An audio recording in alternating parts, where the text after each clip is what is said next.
Listen, if you're seeing me up here and this is the first time you've laid eyes on this pretty mug, introduce myself to you. I am Chase Hess. I am the bass player on the worship team here, one of the bass players on the worship team. Thank you, sir. I am on staff here. I have been for almost 2 years now, which is crazy. I oversee everything that is physical you can lay your hands on. So cleaning team, maintenance team, grounds team. So when y'all break stuff, I'm the guy that fixes it, right? Or I oversee the guys that fix it. If you're unfamiliar with me, that's who I am. I've been married to my wonderful wife for 15 years now, which, if I can tell you, the fact that that is longer than some of you have been alive is quite depressing. I'm not gonna lie. It seems like not that long ago I was in your position looking up at some dude that I thought was old. So it's okay. I am old. I have 3 kids. One is in heaven waiting on us to see her again. I got 2 boys, ages 11 and almost 9. They are the coolest dudes on the planet. They are at Gateview Elementary. Man, once again, you have a shift in perspective sometimes. As you get older, you value certain things impact you different ways. And I remember being young and wanting to be old, right? Like, man, I turned 16, I'm gonna start driving everywhere. It's gonna be great, nobody's gonna control me, blah, blah, blah. I turn 18, I'm a man. I'm gonna be able to do all this crazy stuff, right, Rob? Like, that's all we look forward to, right, is that next phase in life. And then at some point, you start noticing some gray hair and some thinning hair and your kid's almost in youth. And man, my son will be in youth now. He'll be sitting here next year. And can I tell you guys, man, I don't want to go to the next phase, man. Like, I wanted to stay and simmer for a while. Like, I'm enjoying my kids being little. And, not having to worry about what kind of man they're going to be quite yet, because right now they're still just having a good time. If y'all know Colt, that's all he does. He just knows how to have a good time. So that's basically a rundown of who I am, who my family is. Man, I am so honored to have this privilege to be able to talk to y'all tonight. Pastor Tyler, man, the fact that he trusts me to do this speaks a lot. Maybe badly on his judgment, I don't know. We'll see how it goes. It's a process, right? If you were here last week, let me see your hands. How many people were here last week? All right. Anybody remember what the main topic was? What did we talk about? Awakening the what? Soil. Man, that's good, man. I'm so proud. So if you weren't here, we talked about 4 different types of soil, right? So we talked about the footpath soil. Anybody remember the footpath soil? Anybody remember about it? Anybody? I saw a hand. You gonna chicken out now that I called on you? You chickening out? That's okay. Are you gonna say it? Say it. Yeah. Ooh, come on. It's the soil that everybody walks on. It was the footpath, right? Where the seed can't be actually planted, where it's trampled, it's taken up by birds, which we recognize as the enemy. Anybody remember the second one? The shallow one, yeah, the underlying rock. Shallow, man, that's great. The shallow heart. What about the third one? Anybody remember the third one? Thorn soil. That's right, where it just chokes out the life out, right? And the last one. Fertile soil. That's right. Man, I'm proud of you, man, Tyler. They retain some of this stuff. They're taking notes, that's good stuff, man. So here's what I'm going to talk to y'all about tonight. What happens after you find the fertile soil. So I'm hoping that in between last week and tonight, that maybe you did a little bit of like self-reflecting to maybe determine where you're at, what soil you're in, and maybe you've taken some action steps to maybe move to the proper soil. So I want to speak to you a little bit about the life cycle of a tree. I don't know if we got any, I know we got a couple of FFA folks in here. I don't know if we got any other, botanists? Is it botanists? Arborists, right? Trees, right? Arborists. So I'm going to talk to y'all tonight about awakening the tree. And that is what happens after that. So, a seed is planted in the fertile soil. What begins to happen, right? It's got to sprout what? Roots. It's got to sprout roots. Does it happen immediately? No. That's good. Sadly, there is no magical remedy to go from seed to boom, tree. It's impossible, right? It's got to go through a process. So, tell you guys a little bit about my walk. I got saved way back in the 1900s. It was 1999. I don't appreciate your face, Caden. It's like but there's like utter shock. She's like, you are so old. Like it was like, I'm kidding. Older. Yeah, old as Lindsay. Wow, man. Well, Lindsay, where are you at? Like she called you old as me. I didn't say it, Tyler. That was not me. That was Caden's room. Anyway. So when I got saved, like immediately certain things left my heart. Some of those things were like, I shared my testimony last year. So if you're here last year, you know that I grew up an absolute heathen. So when I was in middle school, I was selling drugs, I was fighting, I was getting involved in gang activity. I was basically the worst you can get. I'd fight you instead of smile at you. And immediately when I gave my heart to Christ, some of that stuff left. I didn't desire drugs, I didn't desire alcohol, I didn't desire cigarettes, but certain things lingered. And so what happened is I would still try to balance the old life with the new life and work through the lingering things. And I'd wonder, like, man, I'm struggling this. Why am I still chasing after girls? Why am I still angry inside? Why am I still doing this? Why am I still trying to go to parties all the time and live a life that I know is not productive for my spiritual walk? And it's this process it had to go through. Not everything is remedied over time. It is a process. So here's the deal. If a seed is never awakened, it's just going to lay dormant. It'll never produce any kind of shade or fruit. And the fact is, growth and maturation takes time. And yes, maturation is a word. If you want to impress your teachers tomorrow, find a way to use it in a sentence. Say, I'm through the maturation process.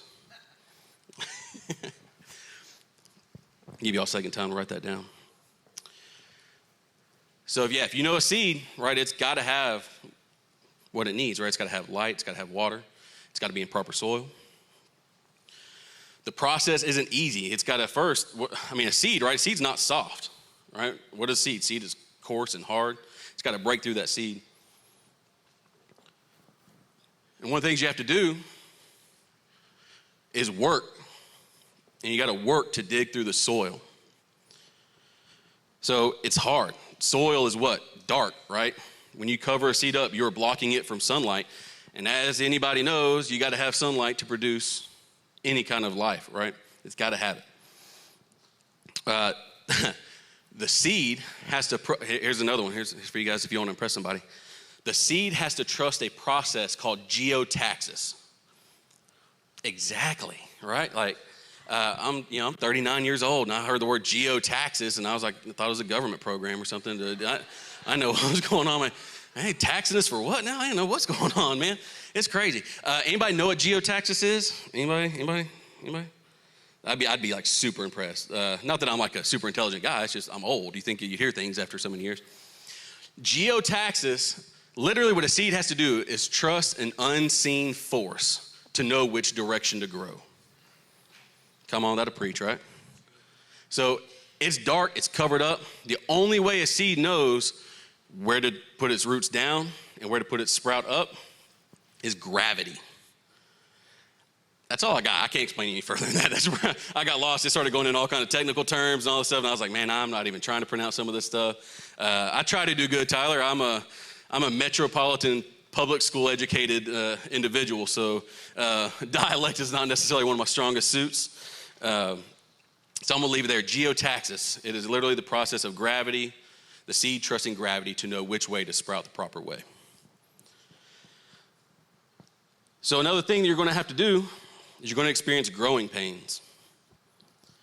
So growing's not easy. It's painful at times. Anybody remember when you were young having growing pains? You remember that ache, right? Like your shoulders hurt, your elbows hurt, your knees hurt. Man, Colt's going through that, and he'll come up and he's like, Dad, my knee's just hurting. I'm like, bud, it's growing pains, you're fine. Like 10 minutes later, Dad, my shoulder's hurting. I'm like, bud, it's growing pains. You'll be fine. You gotta suffer through it. You guys gotta deal with it. There's nothing you can do. I suffer from a thing called restless leg syndrome. And like one of the things I remember as a kid struggling was like my legs would drive me insane when I was younger, during the growing process, right? And even now as an adult, still get them, but I think it's for different reasons. It's probably weight related. But anyway, so the season, there's one of these seasons that you're going to go through or you may not see light at the end of the tunnel. It may be a process that you're going through and you're struggling and you're asking why you're having to go through this. And man, I wanted to come to you guys with like this big, like super uplifting, this big encouraging, life-giving message. And if I can be real with y'all, I struggled bad putting this together to come up with anything that I felt was valuable to you. I spent probably a lot of the time trying to lean on my own understanding and my own talents or giftedness instead of relying on the Lord to speak through me. And it was a struggle. So when I did that, I thought it'd be easier. Man, God, it's your words. It's your process that you're going to do through me. And the opposite happened. Like, it got worse. So I suffer from writer's block. I don't know if anybody out here is a fellow struggler with me. I'll be laying down something really good, and then like mid-sentence, I'll just draw a complete blank. And so I got to stop. Distract myself for a little bit. Typically, it's in the form of Oreo cookies or ice cream or something. Hey, I don't appreciate your judgment, laughing at me like that. Jeez. Gosh, I mean, you're all supposed to be encouraging to me. You're supposed to like me too, you know? And so it's a process. So at 39 years old, I'm still experiencing these spiritual growing pains. It's this process of quit relying on myself and my talents. Anybody know what I tell my small group guys? It's okay to be that, but what it's okay to be great, right?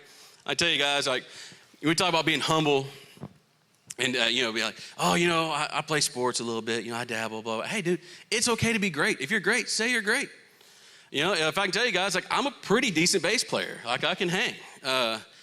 And that's okay to say that, right? But if I can tell you guys, one of the things I struggle the most in is negative self-talk. And so I struggle, and my wife will attest to this, if I struggle within 5 minutes of something, I immediately I suck at this, it's terrible, it's not good, the Lord's not gonna bless this. Like, I'll be trying to learn a song, and some dude that's significantly more talented than me, he'll lay down, I'm like, I can't do that. There's no way I can do that. And then you get through that process and you realize, oh, that wasn't that difficult. I just wasn't paying enough attention, or I just wasn't having a certain placement right, or these little things. So I say all that, man, speaking to you guys and being up here is a growing process for me. I spoke for the first time on a Sunday last year. Spoke for the first time here last year, and it is a new thing. Like, I've preached at youth before. Like, we had, I don't know, honey, what do we have, like 80 kids probably in our youth days? Say about, give or take. I think it's about right. And so that's about the most I've ever talked to. And of course, I was a kid talking to kids, so I was saying stupid things, not paying attention to what I was doing. My mentor came to me. He came actually on a Sunday, and he wanted to hear me preach, and he showed up. And he's like, well, that was a whole lot better than the first time you spoke to a youth group, and you're laying on these stairs and like this and trying to be all cool. And I'm like, I don't remember that. But it makes complete sense. So chasing that rabbit trail, the growing pains I experienced, man, when I talk about the negative self-talk, when I tell you that's my number one struggle, is that. And it's the enemy. It's a lie from the enemy. And so what happens is, you get in your head, I start having writer's block. I'm like, man, this is shallow. Nobody's going to get anything from this. And man, the Lord just kept telling me, it's not you anyway. And so I just want to tell you guys, man, when those moments, those negative self-talk moments come in and you're getting told you're not good enough, or you're not talented enough, or you're not cute enough, or whatever, that's the enemy talking to you. It is not who you are. Come on.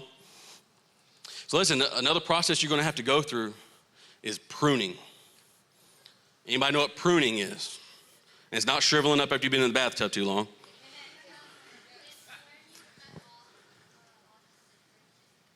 Woo, man, I'll get you up here.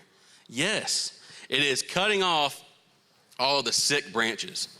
So right now, if you look at some of these trees, you'll see what are called suckers. All right, they're the little bitty sprouts growing up the tree, and then you'll see like the main, like, flourishing part.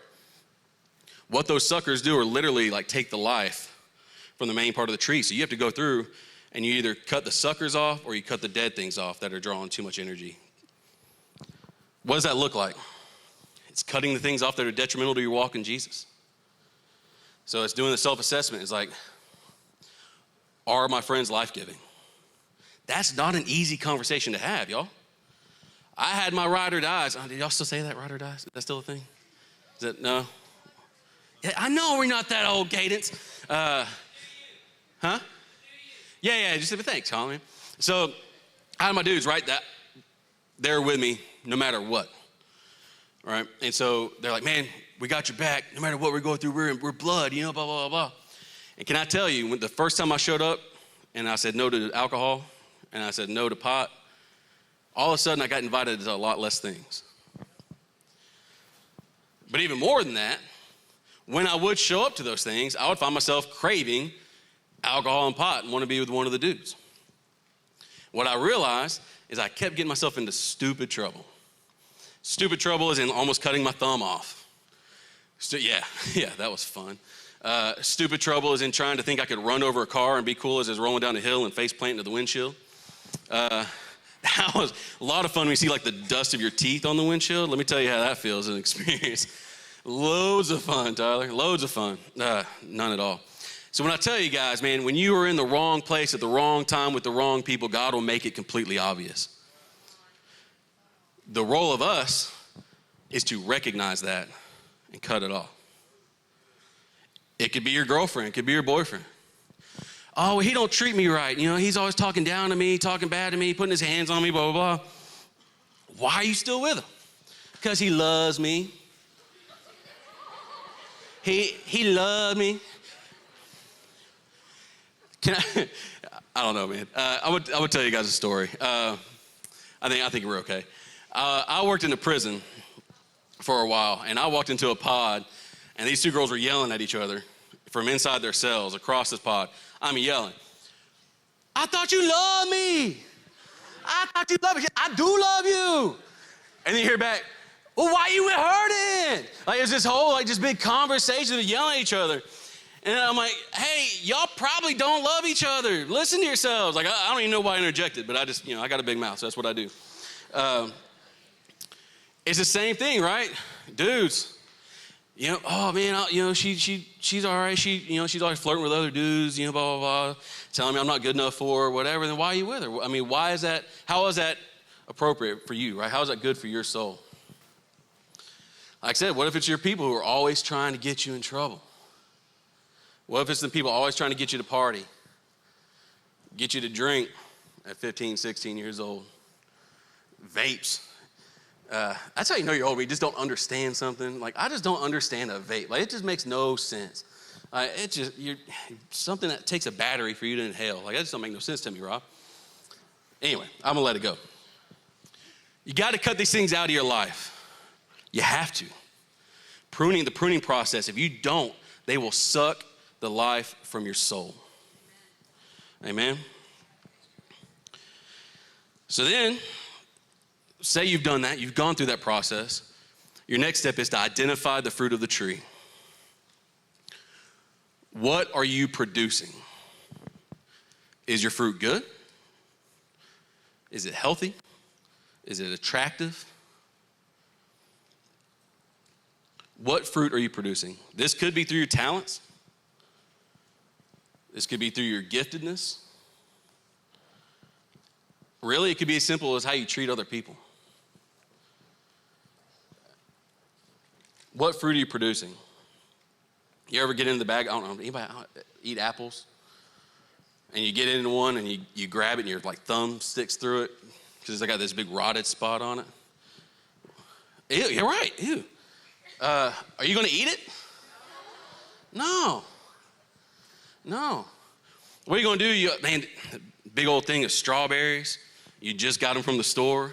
You go and pop them open and there's this white fuzzy stuff all over them. Man, I know. Are you gonna eat it? Why not? But it's gross. It's nasty, right? So I grew up I spent some time in Florida. I was born in Florida and had family lives down in Florida. And we'd go down every year. We'd leave here and go down every year, family reunion. We'd get together. And my great-granny Shiver, and if that tells you if I'm Southern or not, great-granny Shiver, she had orange trees lined down her driveway. And she would sell them at the market. I would get in those trees and I'd start peeling an orange, right? Being a Tennessee boy, living in Tennessee, being a Florida boy, living in Tennessee. There we go. By the way, I'm sorry. Michael Britton, I fully expect to see you up here repenting at the end of this. Who in the world would say I'm a Tennessee fan? Let me listen. Go Gators. That's all I'm saying. Make sure y'all still awake. Make sure y'all still awake. Y'all good. Go Gators. It's cool. It's cool. It's cool. So I would get in the trees, and I'd literally just start eating an orange right out the tree. You know what I mean? Delicious. She'd yell at me, throw something at me. She had grapefruits, like citrus stuff, right? You get in these trees. Every once in a while, you get in one, and you grab an orange and you peel it open, and it is funky. It's mushy. It's got this just like a twang to it. And they're like, y'all do it, right? You taste something, you're like, nah, that ain't right. Then you take another piece, and you're like, nah, that ain't no better. And then just you get a third one just in case, right? Just to make sure. You're like, no, that's bad. So what now? If you say the whole tree was full of that, what would you do? You cut down the tree, right? Or at the very least, you pull everything off and see if you can start over. So, the pruning process. Bless you. And identifying the fruit. So what you want to have is healthy fruit, right? Anybody like grapefruits? Boy, look at that, man. They're terrible. No, I'm just kidding. Now, if you dip them in sugar, they're all right. You cut it in half, dip it in milk and sugar. That's good. But what makes a grapefruit attractive, right? They're large and healthy, right? Watermelons. Anybody like watermelon? Where are my watermelon people at? Come on. All right, real quick. Who puts salt on a watermelon? Salt on a watermelon. Listen, y'all need prayer. I thought y'all were in good shape spiritually, and then all of a sudden y'all raise your hand saying y'all putting salt on watermelon. What is wrong with y'all? No.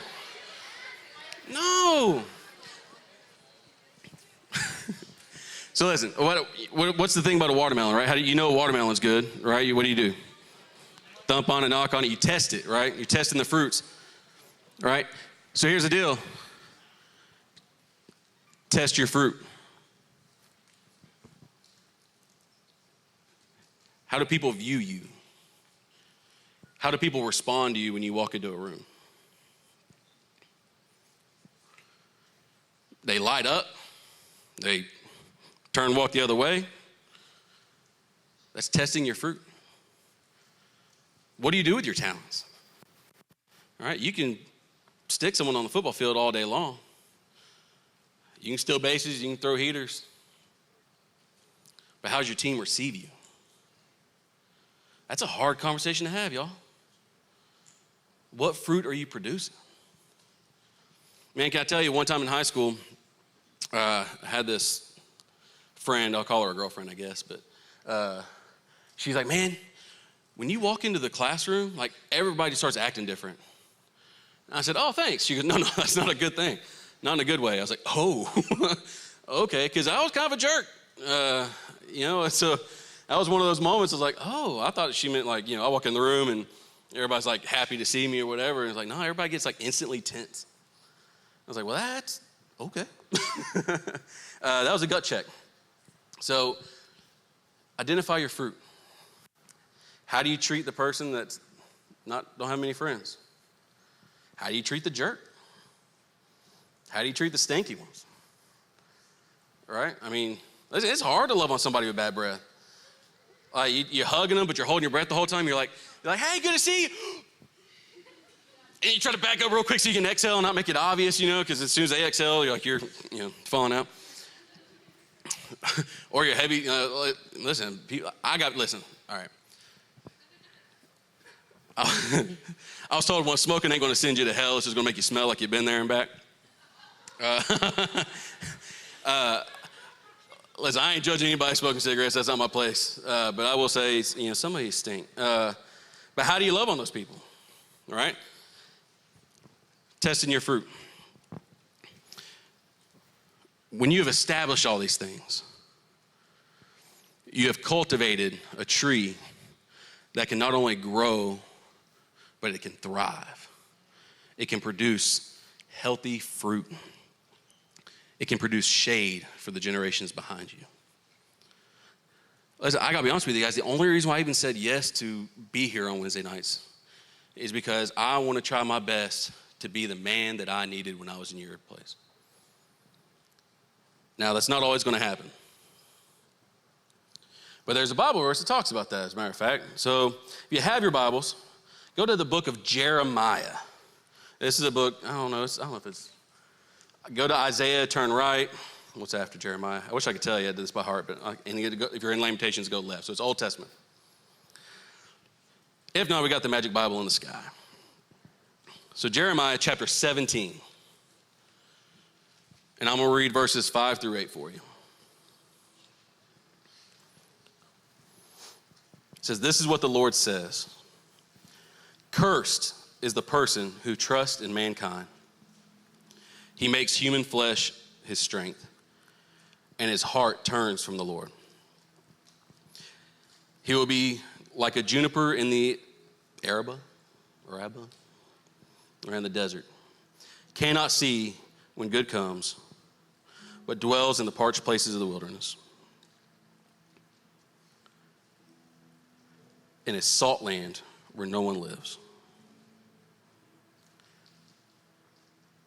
And I'm going to switch over here to the NLT. It says, but blessed are those who trust in the Lord and have made the Lord their hope and confidence. They're like trees planted along a riverbank with roots that reach deep into the water. Such trees are not bothered by the heat or worried by long months of drought. Their leaves stay green and never stop producing fruit. So there's two types of people compared in this text, right? There's people who put their trust in man. And that is, you're worshiping Tyler. You're worshiping Kyle. You're worshiping Chloe or Emily instead of trusting God. So here's the deal. Man, I love you guys. And when I tell you that, I mean it wholeheartedly, because I wouldn't be up here wrestling in my spirit to be able to even have a chance to talk to you this week. I'm here for you. Anytime. And when I tell you that there's not much I experienced or that much that you can go through that I haven't experienced. I was an idiot for a long, long time. And so when I tell you that I understand, I truly mean it. However, that being said, if you're trying to put your faith in me, or if you're trying to see God through me or in me, I am going to fail you eventually. I'm going to say something stupid. I'm going to be a jerk. I'm going to, forget. And what happens, and when you hear the word cursed, right, so if you look back, it says, cursed are those who put their trust in. Well, that's not saying God is cursing you. That is saying your life will be cursed because you're putting your faith in the wrong thing. The second are those who trust in God. So unlike the first people who are like a tree in the desert, like a shrub in the desert, where you may grow, but you'll never thrive. You may survive, but you're not going to live. Right? But when you put your trust in God, you're like the one beside the riverbank. The deal is, when you give your heart to Christ, it doesn't make your life instantly easier. It doesn't mean you're not going to go through hard times, experience hard things, experience the loss of a parent or a sibling. It doesn't mean you're not going to have those negative self-talk moments, those suicidal thoughts, those failures. It doesn't mean that stuff's going to just go away, but what it means is you're not going to fear it. Because you know when those times come, your trust is in a God that can conquer that. Amen? Listen, just ask yourself this question. Where have you placed your trust? It's a hard conversation. So I'm telling you, if you're putting it to the person to the left of you, if you think they're going to be for you there through thick and thin, there's going to be a time where they fail you. Person to the right of you is no better. Man, when I can tell, Big Robert Gilman, man. I look at him and just see what an example that you are. And sometimes I find myself a little envious of Tyler. And I'm like, man, I'd love to have a dad like Rob. My dad is gone, absent, non-existent. Somewhere my entire childhood, on the road doing his own thing. And I remember the moments of seeing my dad leave and not knowing if I was going to see him in 3 months or 3 years, or even hear from him. And so when I get around guys like Rob, like I view him as a spiritual brother because I think we're a little closer in age. But man, what a spiritual father too, because he is seasoned. Like I know where his tree's planted. But here's the deal. If I view God as I view Rob, what happens when Rob messes up? Right? What does that do to what would that do to your viewpoint of God when you put your faith in people? Just setting yourself up for failure. There is a God that loves you, that doesn't want you to just survive. He wants you to thrive. And man, I wrestled with this because I was like, man, I don't know if I want to have a response moment tonight. But man, I think I do. Coming into tonight, I was like, man, I don't think I was going to say anything good enough to even garner a response from anybody.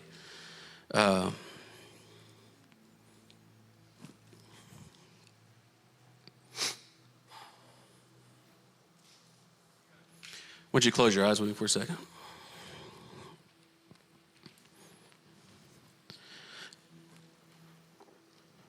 We're going to celebrate here in a few minutes because we got a couple more baptisms.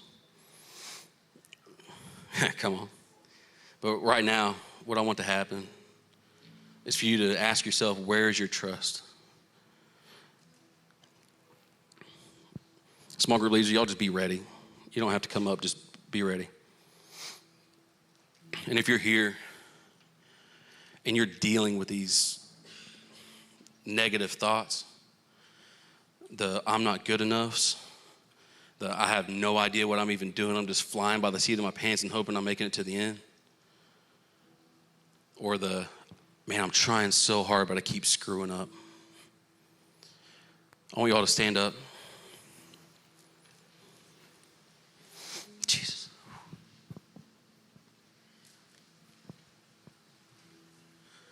Y'all look around. Just take a second, look around.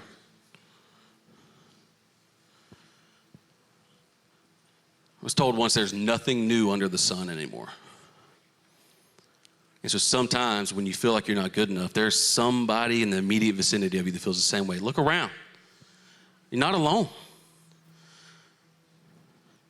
Can I tell you, my wife and I experienced the worst possible thing that a parent could experience in the loss of a child. And she wanted to go to the support group. And I'm a man, I don't need support groups, right? Nobody's going to be there anyway. Nobody knows what we've gone through. Nobody's gone through our story. We were told by the doctors that there's like a 0.03% chance of what happened to us happened to anybody. And we get there, and there's somebody who experienced almost the exact same thing. And there's another father, because I thought there was going to be no dudes there because we're men, right? We don't need support.